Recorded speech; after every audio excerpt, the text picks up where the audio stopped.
Alright guys, this is the bass practice video for Surprise Symphony. Oh, I forgot to change my yoga block to the right size. Alright, in our book on page 33, we have a blue box right above Surprise Symphony, and it talks about the Surprise Symphony. It says how this is actually Symphony number 94, and that Haydn, he was known for putting in a little bit of musical tricks for the audience, just to see if they were paying attention. And this one is a supreme example. So many of you remember when we went to the Houston Symphony, and some of you may have fallen asleep in the symphony. It's just because it's so beautiful and so relaxing at some points. It's just very calming. And so Haydn knew this and was like, well, I want to make sure they're still paying attention because this is really beautiful music that I've written for the orchestra, and I want everybody to hear how beautiful it is. So it's called the Surprise Symphony because he has a surprise in it. So if you're looking at the music on number 133, all of the whole music is piano, which means soft, except for one note that is forte, which is loud. So that's going to be our surprise right there, is that it's all of a sudden forte for one note, and it's Haydn's way of saying, wake up audience, pay attention to this beautiful music I'm writing. So it's pretty clever.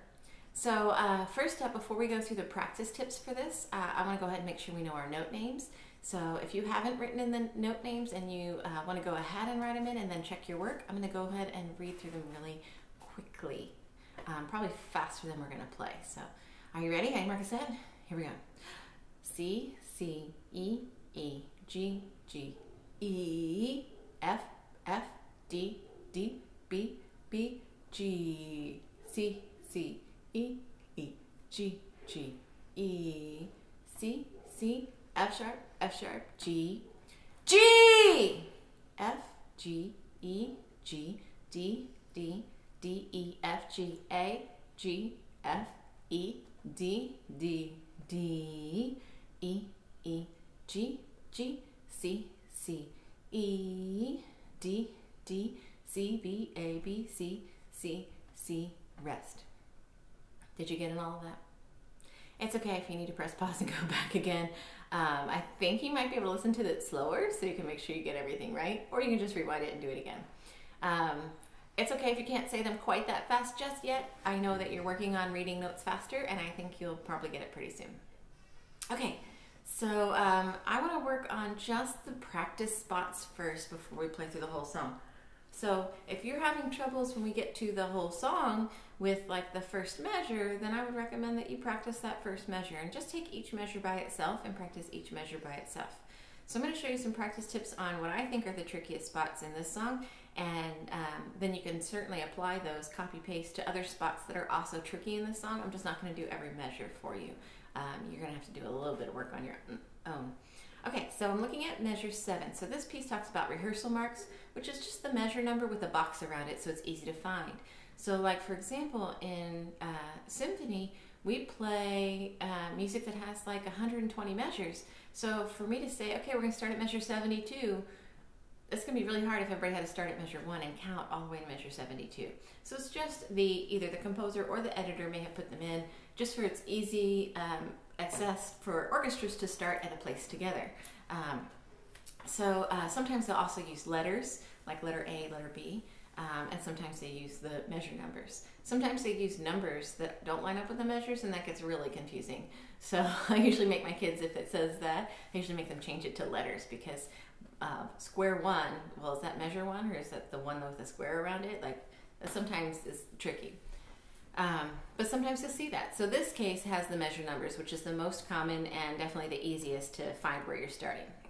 So I'm actually looking at measure 7, which is the start of the second line, and we have C natural to F sharp, and it has us in second position. So we're going to be on our 4 fingers on that C, and we're going to cross over for F sharp with 2. So you can just cross over with second finger. You don't have to move your whole hand. You can just have that ready to go. All right, so this is a little trickier for the violins and violas because they do a weird finger pattern. You can happen to be right here and you just get to cross over. Alright, so it is soft and it does start up bow, so make sure you're close to the fingerboard. And take some of the weight out of the bow.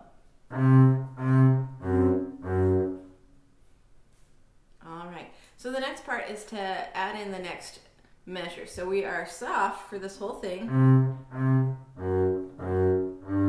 And then we got to play a big G. Hopefully it was a surprise when I said through the notes and I shouted G pretty loudly. So we're going to move our bow closer to the bridge. Not a whole lot, but enough that we can add more weight. And luckily we can just get to play our open string, which our open string is going to be naturally louder than a fingered G anyway. So it's going to be nice and I think fairly easy for us compared to everybody else for a change. All right, so we're going to ready, go.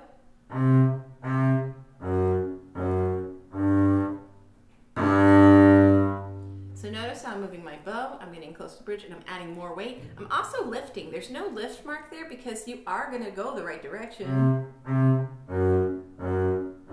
You don't have to lift, but it's easier to lift so that you can get closer to the frog. I'm going right here, closer to the frog, add more weight, so you get a nice big G. All right, so let's do that a couple of times together. And I shouldn't have said a couple, let's do it 3 times together. Ready, set, up, bow, go. Frog. All right, 2 more times. Starting up bow, ready, go. All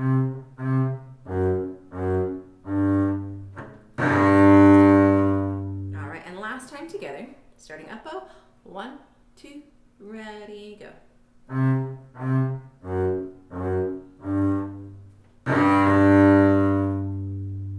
All right, so if that's still giving you tricks, then I definitely recommend that you practice that on your own 3 to 5 times to 1,000,000 times, however long it takes, so that you can get it really confidently and strong, and so you don't have to stress about it when we play from start to finish. You've got those 2 measures definitely down.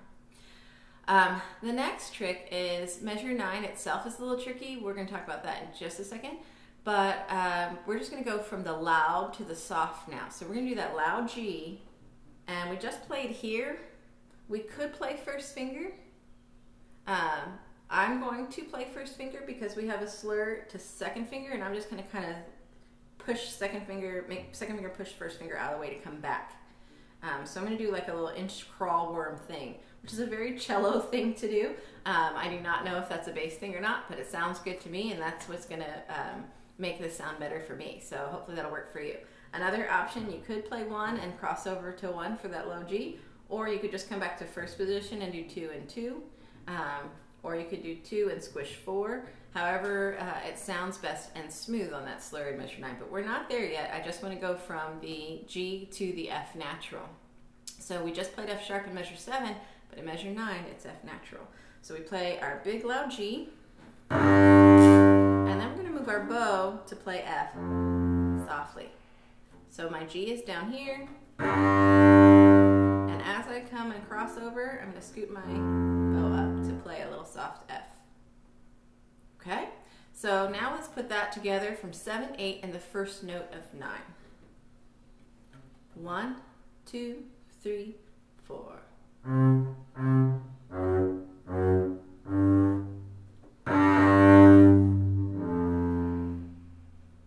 Okay, let's do it again. 1, 2, ready, and.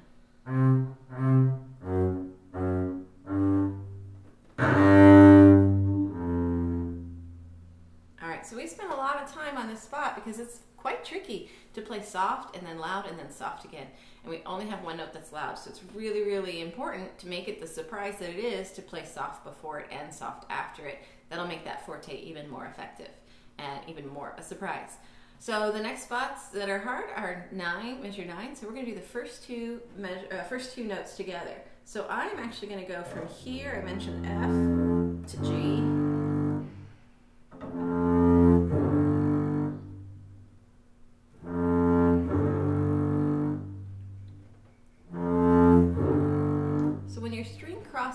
And you've got a string in the middle, you're going to have to trick your bow. Make sure you're not playing all the way through We don't want to hear that note, right?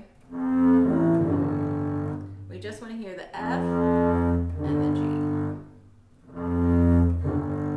So I wish I could have a different angle so you could see. I'm actually almost skipping over the A string. So here's the 3 strings like this, and I'm going bum, bum. So my bow is almost like in air over the A string so that it doesn't touch it, so that it's nice and sneaky. Okay, so try that. And then we also have E and G. So now I'm going to scoot back to first position. I still have my 2 here for G because that was so good on this one. Well, now it's not good. Okay, and then I'm going to scoot back for this. So same idea, you're going to just hop over the A string and try to make it sound as smooth as possible on your slurs. The other thing to keep in mind, we've talked about string crossing slurs before, and you need to add more weight on the second note. This is very, very true here because you are going to a lower string, and lower strings require more weight anyway. So when you go to that second note, when you go to those low Gs, you're going to need to add more weight and a little bit more bow. Even though you're trying to play them soft, they still need to have enough weight to make a clear sound. So it's really important that it's okay if it comes out a little bit louder than you intended, but it needs to pronounce. Okay? All right, so without further ado, those are the tricky spots. There are others for sure, and you can take exactly what we just did and apply them, copy paste, and apply them to the spots that are tricky to you. Do 1 note at a time, do 2 notes at a time. Figure out what it is that's tricky for that spot with if it's left hand or if it's right hand. And then take it apart, figure it all out, and then put it all back together. Also, you can always send me a message in Canvas and say, I don't know what I'm doing on this part. Or in your practice journals. I love seeing people putting in their practice journal times. I love seeing 45 minutes to an hour. And I also love seeing when, I love seeing when they're like more than an hour and people are putting in a lot of time. When I see 10 minutes though, which I don't think I have any of my basses putting in 10 minutes, but 10 minutes is just enough time to get set up. So that's not really a lot of time to practice. So I definitely recommend that you're looking at least 20 minutes to get started to really practice. Anywhere from 20 to 30 minutes a day is totally great, and that includes playing along with these videos. So don't stress about adding more time after you've been practicing with these videos. This is your orchestra assignment, but it's also your practice assignment. So we are double down, or double dipping, if you want to call it that, in that you're practicing with me here. That is our class, but it's also your practice time. So you don't get to do that when we're at school, right? So this is kind of cool that you can count your practice time with me as your practice time. All right, without further ado, Surprise Symphony. 1, 2, 3, 4.